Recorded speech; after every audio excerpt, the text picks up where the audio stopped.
Hello সবাইকে, good morning. Priyanka কর চ্যানেলে আবার একটা নতুন ভিডিওতে তোমাদেরকে অনেক অনেক স্বাগত জানাচ্ছি। আশা করছি তোমরা সবাই অনেক ভালো আছো আর আমরাও অনেক ভালো আছি। বর যাচ্ছে সেলুনে চুল কাটার জন্য। ও ক্যামেরার সামনে একদমই আসতে চায় না, খুব লজ্জা পায়। তাই আজকে সকাল সকাল একটু ওর সঙ্গে লাগছিলাম, ফোনটা ওর মুখের সামনে নিয়ে ভিডিও করছিলাম। তোমাদের সঙ্গে আবারও অনেকক্ষণ পরে দেখা হলো। এখন বাজে একটা, রান্নাবান্না করতে চলে এলাম রান্নাঘরে। আজকে বলেছে বরমশাই মাছের মাথা দিয়ে লাউ দিয়ে ঘন্ট খাবে। তাই দেখো মাছের মাথা নিয়ে এসছে। সকালবেলা বাজারে গেছিলো, বাজার থেকে কাতলা মাছের একটা বড় মাথা নিয়ে এসছে।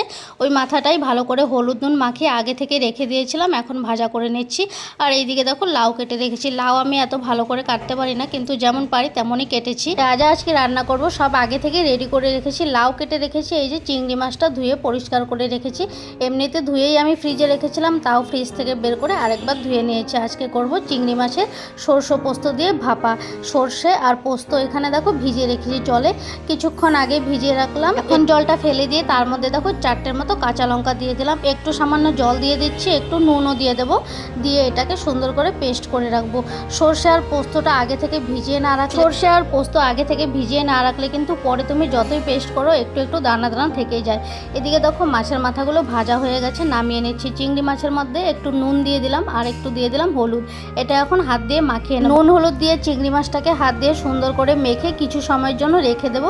ওই 10 থেকে 15 মিনিটের জন্য রেখে দেবো। মাছের মাথাগুলো যেহেতু ভাজা হয়ে গেছে, তাই ভাবলাম আগে মাছের মাথা দিয়ে লাউয়ের ঘন্টটা করে নিই, তারপর চিংড়ি মাছের ভাপাটা করব। কড়াইয়ে তেল দিয়ে দিলাম, কড়াই তো আগে থেকে বসানোই ছিল। তার মধ্যে দিয়ে দিলাম কালো জিরে, আর এখন দিয়ে দেবো শুকনো লঙ্কা। লাউয়ের ঘন্ট করতেও কিন্তু আমি বেশি কিছু একদমই দেই না, শুকনো লঙ্কা কালো জিরে ব্যাস এতটুকুই। কাঁচা লঙ্কাও দেবো। লাউগুলো দিয়ে দিলাম, দেখো কেটে রাখা লাউগুলো সব দিয়ে এটার মধ্যে নুন আর হলুদ দিয়ে দিচ্ছি। এখন একটু নাড়াচাড়া করে ঢাকনা দিয়ে রেখে দেবো। তোমরা কেমন করে লাউয়ের ঘন্ট রান্না করো মাছের মাথা দিয়ে আমাকে কমেন্টস করে একটু জানিও। আমি তো এইভাবেই রান্না করি, পেঁয়াজ রসুন আদা কিছুই দেবো না। এটাতে হলুদ আর নুন দিয়ে নাড়াচাড়া করে নিয়ে তারপর এটার মধ্যে কিন্তু কাঁচা লঙ্কা দিয়ে দিলাম। 4টে কাঁচা লঙ্কা দিয়ে এখন ঢাকনা দিয়ে রেখে দিচ্ছি। আর এই যে মাছগুলো ম্যারিনেট করে রেখেছিলাম হলুদ আর নুন দিয়ে, এটার মধ্যে এখন পেস্ট করে রাখা সরষে বাটা আর পোস্ত বাটাটা দিয়ে দিলাম। চিংড়ি মাছের ভাপা কার কার পছন্দ আমাকে কমেন্টস করো। আমার তো খুব পছন্দ, আমি এই নিয়ে দুবার বানালাম, খুব ভালো হয়েছিল। আজকে যে বানিয়েছি এটা তো বলার মতো নেই, এত টেস্ট হয়েছিল খেতে। আমার বর তো বলছিল খুব ভালো হয়েছে, আর আমার সত্যি খুব ভালো লেগেছিল। আমার ছেলে একটু বলছিল ঝাঁঝ লাগছে, কারণ সরষে বাটাটা অনেকটা দিয়ে দিয়েছিলাম, তেলটাও একটু বেশি হয়েছিল তাই। কিন্তু খেতে কিন্তু অসাধারণ হয়েছিল। দেখো এখানে পেস্টটা দিয়ে দিলাম, দিয়ে একটু এখন কিন্তু দেবো এটার মধ্যে সর্ষের তেল। একটু দেবো, প্রথমে সর্ষের তেলটা দিয়ে মাখিয়ে নেব, তারপর আবার একটু দেবো। সর্ষে বাটা দিয়ে যখন যে কোনো জিনিস বানানো হয় তখন তেলটা একটু বুঝে সুঝে দিতে হয়, নয়তো কিন্তু তেল বেশি হয়ে গেলে খেতে খুব ঝাঁঝ লাগে। আমার তেলটা আজকে এতটাও বেশি হয়নি, কিন্তু ছেলের একটু ঝাঁঝ লেগেছে, ও তো বাচ্চা মানুষ, আমাদের কিন্তু ঝাঁঝটা লাগেনি। তারপর এখানে মাখিয়ে নিয়ে তেলটা দিয়ে দিলাম, আর এখন দিয়ে দিচ্ছি কাঁচা লঙ্কা। চিংড়ি মাছের এই ভাপাটা আর ইলিশ মাছের ভাপাটা দুটোর প্রসেস কিন্তু একদমই সেম হয়। যাই হোক, দেখতে কিন্তু অসাধারণ লাগছে। এটাকে এখন ঢাকনা লাগিয়ে দিচ্ছি। আর এই স্টিলের কড়াইটার মধ্যে জল নিলাম, জলটা নিয়ে এটার মধ্যেই আমি ভাপাটা বসিয়ে দেবো। আমার কোনো স্ট্যান্ড ছিল না, তাই আমি এই কড়াইটার নিচে কিছু বসাতে পারিনি, কড়াইটার মধ্যেই ডাইরেক্ট বাটিটা বসিয়ে দিলাম। আমার বর বলে আমার মাথায় একদমই বুদ্ধি নেই, তার জন্যই তো দেখো ঢাকনা দিয়ে ঢাকলাম না, চপিং বোর্ড দিয়ে ঢেকে দিলাম। আর এদিকে একটু লাউটা নাড়াচাড়া করে নিচ্ছি। ঢাকনাটা খুলে দেখলাম লাউটা কিন্তু সেদ্ধ হয়ে গেছে। এটার মধ্যে এখন ভেজে রাখা মাথাগুলো দিয়ে দিচ্ছি।